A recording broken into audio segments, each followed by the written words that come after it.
This is the iPhone 13 mini, a phone regarded by many to be the best iPhone that Apple's ever released, mainly due in part to its size and its flagship components. However, there is one downside of this phone, which is the battery capacity. So in 2025, should you still consider getting the iPhone 13 mini? Well, after daily driving this phone, it's time to put it through my day in the life test. It's currently 955, a battery percentage is at 94%. One quick note is that this phone has a battery health of 83%, so keep that in mind. Let's get into this day in the life.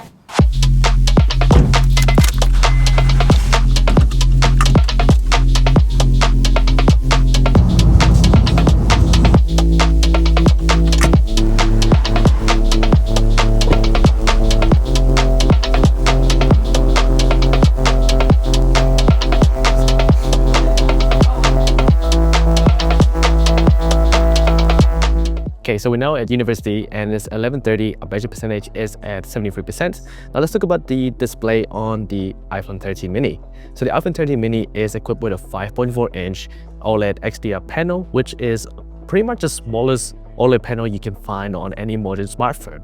It's actually pretty crazy just how small this phone is. It's really compact and it's easy to use with one hand, which is perfect for me who has small fingers. Now there are a couple of things that I really like about the iPhone 13's display, which is that at this size, you're getting a really high pixel density of about 476 pixels per inch, which makes everything look super sharp.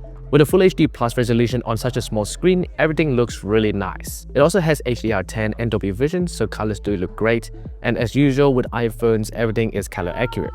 The OLED panel gives you really good contrast ratios, but there are two features of this display that really don't make sense in 2025. The first one is a lack of a high refresh rate. Pretty much every single phone out there has a 90 or 120 Hz refresh rate. Obviously, if you're used to iPhones, it's probably not a big deal because iPhones haven't really had high refresh rates unless you had the Pro models since the iPhone 13 Pro. But in contrast to pretty much every single other smartphone out there, it doesn't look quite as smooth. And secondly, the brightness, which doesn't get that bright compared to 2025 standards. It's good enough for most lighting conditions, but as soon as you get into direct sunlight, it gets pretty hard to read the screen. So altogether, the display on the iPhone 13 mini is decent, but not anything amazing and deserves a B grade. Anyway, let's play a few more board games.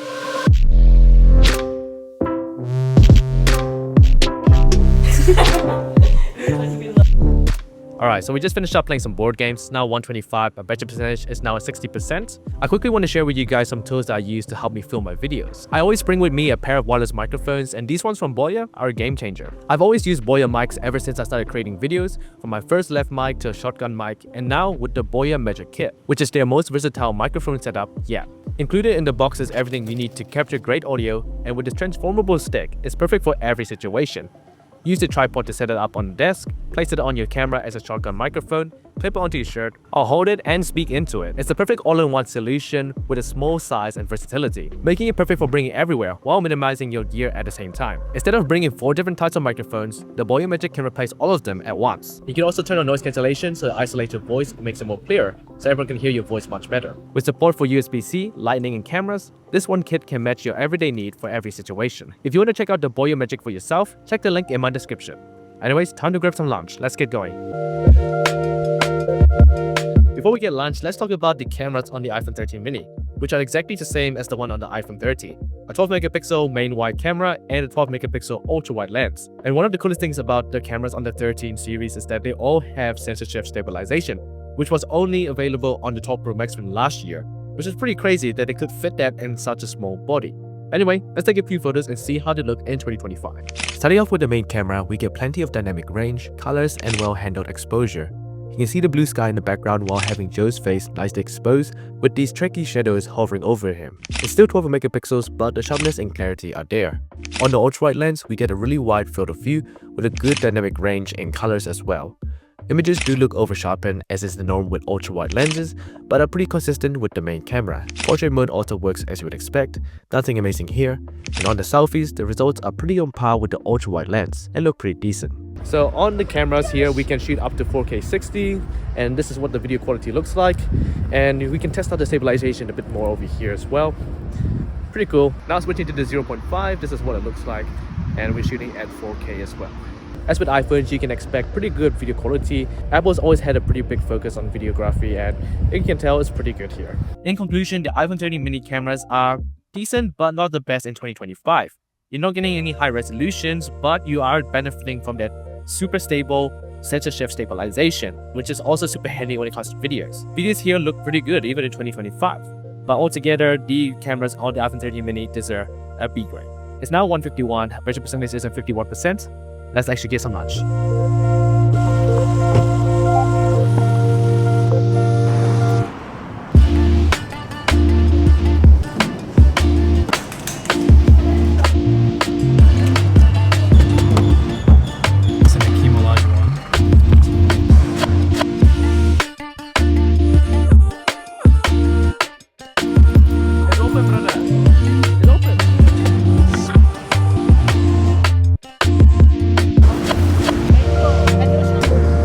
So we're now at Lyle Bay. It's currently 410. Our battery percentage is now at 5%. Not looking too great for the battery performance, but let's talk about the actual performance of the iPhone 13 mini. So the iPhone 13 mini is equipped with the A15 Bionic chipset alongside 4GB of RAM.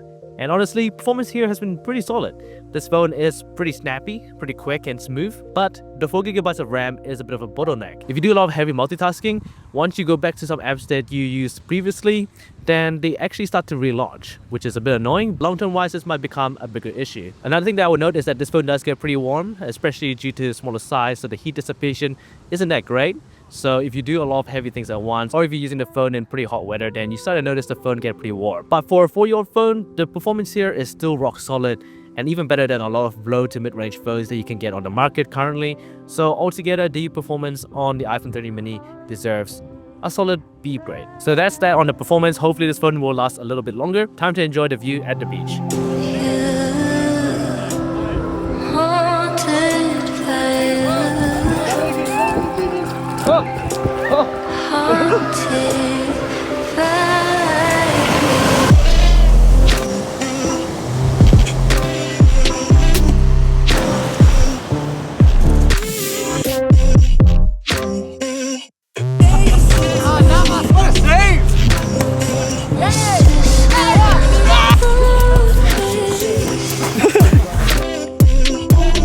Battery percentage is still at 5%, 516. Got myself wet, but now we'll head off to another beach to catch the sunset. Let's get going now.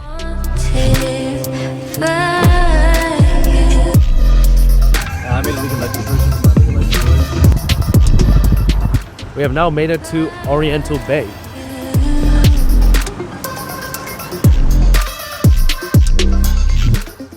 Okay, so it's now 5:45, battery percentage is at 3%. Let's talk about the design, the features and the software of the iPhone 13 mini. Now starting off with the design, this is what people love about this phone. It's small, it's compact, it's a little bit smaller than the iPhone 6, 7 and 8. So people who are used to that kind of size do really love this phone. It's made out of glass and aluminium with ceramic shield on the front, IP68 water dust resistance, so a premium design overall. On the software side, it's running the latest iOS 18, and I reckon this will probably get support for at least 3 to 4 more years. The A15 Bionic chip is quite a powerful chipset, so I wouldn't be surprised if it gets 4 years of software upgrades. Other features include Face ID for biometrics, 5G for connectivity, and MagSafe wireless charging. So overall, you're getting a very premium design feature software package, especially with a few more years of software updates. So overall, I reckon the design, software, and features of the iPhone 13 mini deserve an A- grade. Now we're waiting for the sun to set. Should be a few more minutes. Take a few shots of that, and then we'll go grab some dinner. Let's take a look.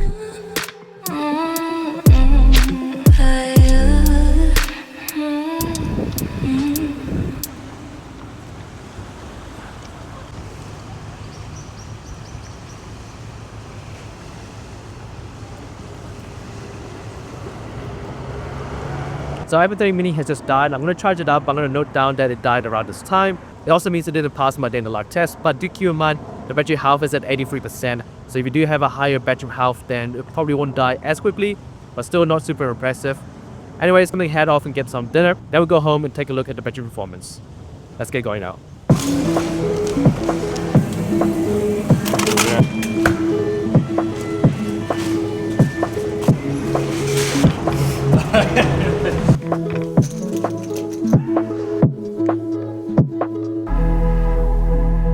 Alright, so we now reached home. It is now 10:22. We've reached the end of my day in the live test. And taking a look at the battery performance, we're not going to look at the battery percentage now because I already charged on my phone, but let's take a look at when the phone died. So at about 6 p.m, the phone had died and we had a screen on time of about 4.5 hours.